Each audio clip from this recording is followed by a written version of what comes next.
এই আওয়াজে আমার মাহফিল হইতো না। কেমন আছেন সবাই? সুস্থ রাখার মালিক কে? অসুস্থতার মালিক কে? যেই জবানে আল্লাহ আল্লাহ বলতেছি সেই জবানে আল্লাহ আল্লাহ বলা তৌফিক দান করেছেন কে? সেই আল্লাহকে সন্তুষ্ট করার জন্য যাদের সামনে 2 আঙ্গুল জায়গা ফাঁকা আছে, মেহেরবানি করে পূরণ করে দিয়ে বসবো। এরপর আমরা এখানে আলোচনা শুনবো ইনশাআল্লাহ। আমাদের গলায় যে আওয়াজ আছে আমরা জোরে ব্যবহার করব। এই আওয়াজ বাহিরে যাবে। এই আওয়াজ বাহিরে যাওয়ার পর এই এলাকার কিছু দামড়া পাঠা আছে যারা মাহফিলে আওয়াজ শুনতেছে কিন্তু বাহিরে দাঁড়ায় রয়েছে, আর লজ্জায় ভিতরে চলে আসবে। আরো আসতে কোন কথা ঠিক না? ঠিক। এরপরে যদি না আমরা কিন্তু করা আরেকটা কথা আইবো কি আইতো না আমি জানি না। প্যান্ডেলের কোনায় কারা আওয়াজ করতেছে এটা কিন্তু ধরে আনাম ভিতরে। আধা ঘন্টা ধরে চিল্লাইতেছে।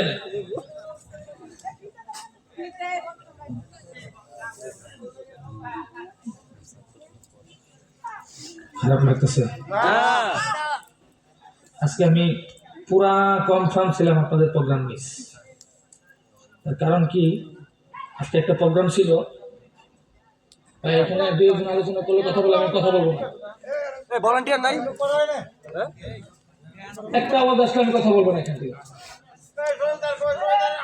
আমি 400-500 কিলো রাস্তা ধরে এসে মাহফিলে কথা বলতে আসি।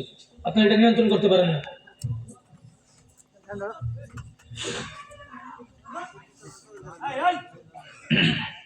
কষ্ট হয়েছে?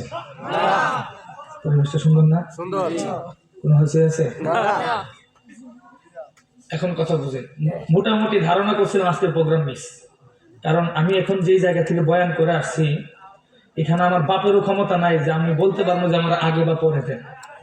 কারণ যাত্রাবাড়ি সাহেব আল্লামা মাহমুদুল হাসান থেকে শুরু করে এমন কোনো মুরব্বী নাই এই স্টেজে বয়ান নাই, মামুর ভাগসাদ সহ সবগুলো এদিকে। তো ওইখানে যাই আমার ঢুকতে হয়েছে। তো এশারের পরে আমার বয়ান, তো এখানে যাত্রাবাড়ি সাহেবেরও বয়ান। যাত্রাবাড়ি সাহেবের বয়ান অন্য কোনো মুরব্বী এসে বলবে যে ওনার বয়ানটা আমাকে দেন, কারো কলিজায় সাহস নাই। কিন্তু আমি সাহস করে বলছি কি বলছি জানেন? যাত্রাবাড়ি হুজুরের বাড়ি আনি, আমার বাড়ি টাঙ্গাইল, হুজুরের এলাকা আমি দূরে না। যুক্তি কি দিছে বুঝছেন? হুজুরের বাড়ি এলাকার মাহফিল খরিসা রোডে ফুলপুরে।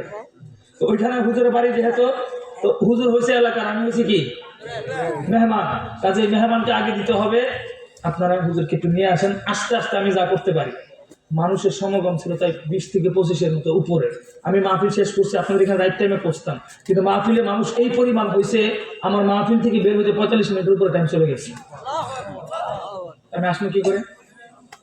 যদি আল্লাহ না করুক, খালি যদি আজ যাত্রাবাড়ি হজরত আমার আগে বসে যেত তো ভালুকার প্রোগ্রাম জীবনও করা সম্ভব ছিল না। আল্লাহ সহি সালামতে আনছে, খুশি না বেজার? এত কষ্ট করে আইছি, এরপরে ফুলাফান আওয়াজ করবো, আমরা এটা মানতাম না? মানতাম না। এখন বাইরে থেকে আওয়াজ আইব, 3 জন যুবক উঠে যাবেন, ওর কাছ থেকে 1500 টাকা মাদ্রাসার জন্য জরিমানা আনবেন। বাহির থেকে যেই কথা বলবে আমরা মাদ্রাসার কালেকশনের উদ্দেশ্যে ওর কাছ থেকে আমরা 1500 টাকা জরিমানা নিব। এখন দেখি বাহিরে কে কথা বলে।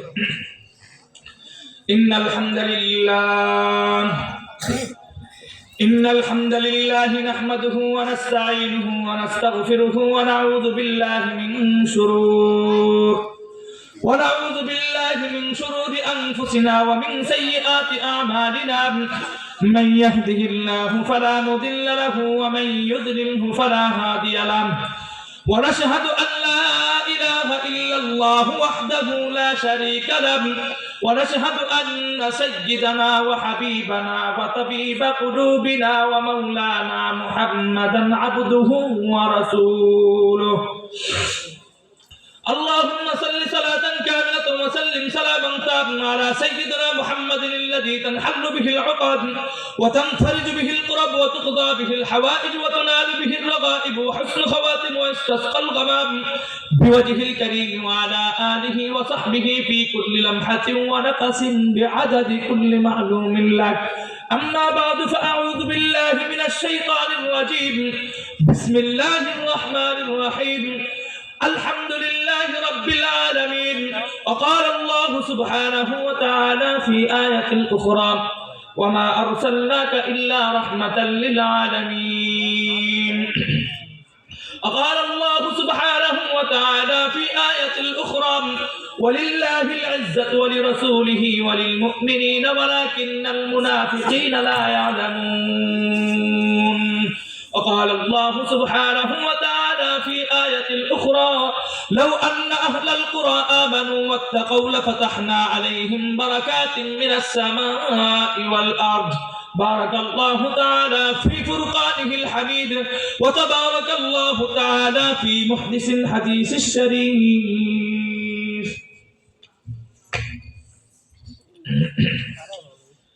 জমিউল উলুম আল ইসলামিয়া কওমি মাদ্রাসার হাফেজ ছাত্রদের পাগড়ি প্রদান উপলক্ষে 28শে ডিসেম্বর আজকের এই মাহফিলের এটা কি করছেন আপনারা সব আলেমদের উপরে বাংলা ফ্যান পড়া নাম দিয়ে রাখছেন পুস্টারি করতেন না আল্লাহ পাক রব্বুল আলামিন বোঝার তৌফিক দান করুক সকলে বলি আমিন আমিন। অনেক কষ্ট করে আসমানি জ্ঞান শিখছি বাংলা বইগুলো আমাদের উপরে রাখার জন্য নয় আর ওনাদেরকে নিচে দিলে ওনারা মুখ বেসকায় কালা করতে বিষয়টা এমন নয় কি দরকার আছে ওনাদের নাম উপরে দেওয়া একজন সভাপতি মাদ্রাসায় মুহতামিম বা ইমাম সাহেব রেখে উপরে দেন না কেন ওলামায়ে কেরামদেরকে এভাবে নিচু করবেন না এগুলো কিয়ামতের আলামত আমি বলে কথা না কোনো আলেমদের উপরে বাংলা শিক্ষিত মানুষের নাম দিবেন না কারণ একটা মানুষ মুইতে পানি নেয় না সারাদিন 24 অবস্থা ওনাদের শরীরগুলো নাপাক থাকে এদেরকে আপনার ওলামায়ে কেরামদের উপরে তুলে দেন লজ্জা থাকা দরকার এগুলো বোঝা দরকার আর ওনাদেরকে নিচে দিলে কি কেউ রাগ করবে বলেন নিচে দিয়ে বড় বড় করে নাম দিবেন টাকা বেশি করে নেওয়ার জন্য কথা ঠিক না বেঠিক হাসতেছেন আপনারা এগুলো দুঃখ লাগে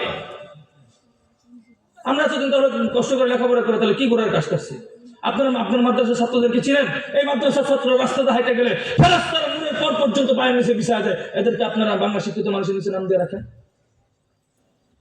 মুহতারাম হাজিরিন মেজাজটাই নষ্ট করে দিলেন এখন কথাটা বুঝেন আল্লাহ পাক রব্বুল আলামিনের নিকট লাখো কোটি শুকরিয়া জ্ঞাপন করি যে আল্লাহ পাক রব্বুল আলামিন তোমাকে আমাকে হাজারো মানুষ থেকে বাছাই করে কোরআন এবং হাদিস থেকে যৌক্তিক কিছু আলোচনা শুনবার এবং বুঝবার তৌফিক দান করেছে এজন্য দিল থেকে শুকর আদায় করে আলহামদুলিল্লাহ কষ্ট পেয়েছেন আমার কথা আমি বলে কথা না যে কোনো একজন আলেম হয়তো কেউ বলবেন আমি বলে ফেলছি আমার বয়স অল্প হয়তো এত কিছু হজম করার শক্তি নাই কিন্তু হজম করতে না পারলেও কথাটা কি আমি মিথ্যা বলছি এখন কথাটা বুঝেন আমি আল্লাহ পাক রব্বুল আলামিনের পবিত্র কালামুল্লাহ শরীফ থেকে একটা আয়াত তেলাওয়াত করেছি যেই আয়াতের মধ্যে আল্লাহ পাক রব্বুল আলামিন তোমার সাথে আমার সাথে একটা ওয়াদা করেছেন অঙ্গীকার করেছেন কমিটমেন্ট করেছেন যেহেতু রাত্র অনেক হয়ে গেছে ডানে বামে তাহিরি ভাইয়ের মতো আলোচনা যাবে যাবে না এখন সুদা কোরআন হাদিসের ভিতরে ঢুকবে ঢুকবার ক্ষেত্রে যেহেতু দূর থেকে আয়সা করছি কষ্ট করে এখনো অনেক দামরা পাঠারা আছে যারা আমার কথাগুলো বাহিরে শুনতেছে এগুলো ভিতরে আসতেছে না আমরা দোয়া করি আল্লাহ পাক রব্বুল আলামিন ওই সমস্ত দামরা পাঠাগুলোকে হেদায়েত দিয়ে ভিতরে আসবার তৌফিক দান করুন আমিন এখন কথাটা বুঝেন তো আল্লাহ পাক রব্বুল আলামিনের পবিত্র কালামুল্লাহ শরীফ থেকে যে আয়াতটা তেলাওয়াত করেছি এখানে আল্লাহ পাক রব্বুল আলামিন তোমার সাথে আমার সাথে যে ওয়াদা করেছেন অঙ্গীকার করেছেন আল্লাহ বলতেছেন হে দুনিয়ার মানব সম্প্রদায় পৃথিবীর মধ্যে দুইটা গুণ নিয়ে যদি চলতে পারো তাহলে আমি আল্লাহ পাক রব্বুল আলামিন তোমাদের সাথে ওয়াদা করতেছি অঙ্গীকার করতেছি কমিটমেন্ট করতেছি প্রতিশ্রুতি দিচ্ছি আমি আল্লাহ তোমাদেরকে আসমান এবং জমিন থেকে বরকতের দরজা খুলে দিব সুবহানাল্লাহ আওয়াজ আসতে হয় না মিয়া এখান থেকে সুবহানাল্লাহ পড়তে দেরি হয় রহমতের ফেরেশতা তোর জন্য জান্নাতের ভিতরে গাছ লাগাইতে দেরি হয় না সুবহানাল্লাহ তো আল্লাহ বলতেছেন কয়টা গুণ দুইটা কয়টা দুইটা দুইটা আওয়াজটা উচ্চারণ হয় না আজকে 500 টাকা দিলে জয় বাংলা স্লোগান দেওয়ার জন্য তো গলা ফাটায় শিখতে হবে ঠিক এখন করে আসতে ঠিক কথা ঠিক না বেঠিক কয়টা গুণ দুইটা এক নম্বর হচ্ছে ঈমান দুই নম্বর হচ্ছে তাকওয়া দুইটা গুণ যদি তোমরা দুনিয়াতে অর্জন করতে পারো তাহলে আমি আল্লাহ তোমাদের সাথে ওয়াদা করতেছি অঙ্গীকার করতেছি আলা আঈদু লাকুম বিফাতহিস সামাওয়াতি ওয়াল আরদি আমি আল্লাহ তোমাদেরকে আসমান এবং জমিন থেকে বরকতের দরজা খুলে দিব সুবহানাল্লাহ এখন বরকতের ব্যাখ্যা বুঝবার আগে আমরা একটু বুঝি হোয়াট ইজ মিনিং অফ ঈমান ঈমান খায় না মাথায় দিয়ে বোঝা দরকার আছে না নাই আছে মাদ্রাসার মুতামিম সাহেবকে বলবো আমার গাড়ির সফর সঙ্গী যারা আছে ওনাদেরকে খানা খাওয়ানো আমি বয়ান থেকে নেমে চলে যাবো দ্রুত ওনাদেরকে খানা খাওয়ান ড্রাইভার সহ ওরা খানা খায় নাই এখন কথাটা বুঝে তো আল্লাহ পাক রব্বুল আলামিন ওয়াদা করতেছেন ঈমান যারা অর্জন করতে পারবে এখন আমরা সাধারণ পাবলিক সারা জীবন আমল করলাম ঈমান কি জিনিস বুঝলাম না তাহলে জীবনের কোনো মূল্য আছে না এখন আসেন বুঝি হোয়াট ইজ মিনিং অফ ঈমান ঈমান খায় না মাথায় দিয়ে বোঝা দরকার আছে না নাই আছে ঈমান বলা হয় আল্লাহর দেওয়া যত বিধান আছে রাসূলের দেওয়া যত তরিকা তরিকা আছে, সমস্ত বিধান এবং তরিকার সামনে মাথা নত করবার না রাস্তে তাই সেটা আবার বুঝে আসুক অথবা না আসুক, বুঝে আসলেও মানতে হবে, বুঝে না আসলেও মানতে হবে। এখন মহিলাদের মতো আস্তে করে আওয়াজ দিয়ে বলবেন যাতে আপনার আওয়াজ প্যান্ডেলের বাইরে না যায়। বলেন তো দেখি, নামাজের হুকুম দিয়েছেন কে? আল্লাহ। রোজার হুকুম দিয়েছেন কে? আল্লাহ। হজের হুকুম দিয়েছেন কে? আল্লাহ। ও দোস্ত, পর্দার বিধান দিয়েছেন কে? আল্লাহ। এই সব বিধান হচ্ছে আমার আল্লাহ। ও দুনিয়ার মানব সম্প্রদায়, এই বিধানগুলো তুমি মানবে কি মানবে না, তুমি আমল করবে কি করবে না, এটা তোমার ব্যক্তিগত ব্যাপার, কিন্তু এই নামাজ এবং রোজার বিরুদ্ধাচরণ করবার কারো কোনো অধিকার নাই। কথা ঠিক না ঠিক? এত জোরে চিৎকার হওয়ার পর এখনো যারা বাহিরে ঘুরবে, আমরা তো মনে করি সারা নির্লজ্জের সর্বনিম্ন পর্যায়ে চলে গেছে, তারা ভিতরে আসতে পারতেছে। তো কথাটা বুঝে, তো নামাজের হুকুম দিয়েছেন কে? আল্লাহ। আপনাদের এলাকার একটা দামরা পাঠা আছে, বয়স হয়েছে 28 বছর। কয় বছর? 28 বছর বয়স, ভুলেও কোনোদিন পশ্চিম দিকে সেজদা দেয় না। এখন আপনারা কি বলবেন, ইমানদার না বেঈমান? না, সকলের উত্তর ভুল। সে ইমানদার, তার ইমান দুর্বল, যে কোনো সময় ছুটে যাওয়ার সম্ভাবনা আছে, কিন্তু সে যে নামাজ পড়তেছে না, এই জন্য আল্লাহ চাইলে তার শাস্তি দিতে পারে, চাইলে তার মাফও করে দিতে পারে, সেটা আল্লাহর এখতিয়ার, সে কোনোদিন বেঈমান হয় না। কিন্তু আরেক ব্যক্তি আছে, ভদ্রলোক মানুষ, নামাজও পড়ে, পাঁচ ওয়াক্ত তাহাজ্জুদও পড়ে, কিন্তু এই মাদ্রাসার মুহতামিম সাহেবরা এসে মাঝে মধ্যে জিজ্ঞেস করে, হুজুর আল্লাহ এই কনকনে শীতের মধ্যে ঠান্ডা পানি দিয়ে উযু করে ফজর নামাজের পড়ার বিধান দিল কেন? আর আসতে পারো না ঠিক? এখন ইমানদার না বেঈমান? বেঈমান। তাহলে বোঝা গেল নামাজ না পড়লে বেঈমান হয় না, ইমান দুর্বল হয়, কিন্তু নামাজ পড়েও নামাজের বিরুদ্ধাচরণ করলে কি হয়ে যায়? বেঈমান। রোজার হুকুম দিয়েছেন কে? আল্লাহ। তো আপনার একটা ছেলে আছে, ছোটবেলা থেকে তুলু তুলু করে আদর করেছেন, যেই বয়সে ওর ওজন থাকার কথা ছিল 3 কেজি, তখন থেকে ও 12 কেজি। 12 কেজি ওজনের এই বাচ্চা আপনার দেখে খুব মনটা আনন্দ লাগে। ওরা যখন 7 বছর 8 বছর হয়েছে, তখন থেকে তো 22-25 কেজির মতো। তো এখন 22-25 কেজির বাচ্চা স্কুলে যখন পরীক্ষার টাইম আছে, 7 থাকতে ওরা রোজা রাখান নাই, কারণ মুসলমানের বাচ্চাগুলো আমরা 3-4 বছর থেকে ওরা রোজা রাখানোর চেষ্টা করি। এখন ওরা রোজা রাখান নাই, স্বাস্থ্য খারাপ করবে। এখন যখন ওর বয়স হয়ে গেল, বয়স হওয়ার পর আস্তে একটা দামরা পাঠা হয়ে সমাজের মধ্যে দাঁড়াইল। বয়স হয়েছে 22 বছরের মতো। 22 বছর যখন হয়েছে, তখন সে রোজা রাখে না, কারণ ছোটবেলা থেকে অভ্যস্ত নয়, স্বাস্থ্য খারাপ করবে। এখন যে রোজা রাখে না, তো রোজা হয়তো তোমার ছেলে রাখে না, আশেপাশের ভাবি যারা আছে না, তারা তো বলে যে কিরে আমার ছেলের শরীর তো হুটকির মতো, এরপরে তো সারাদিন রোজা রাখে, কোনোদিন রোজা ভাঙে না।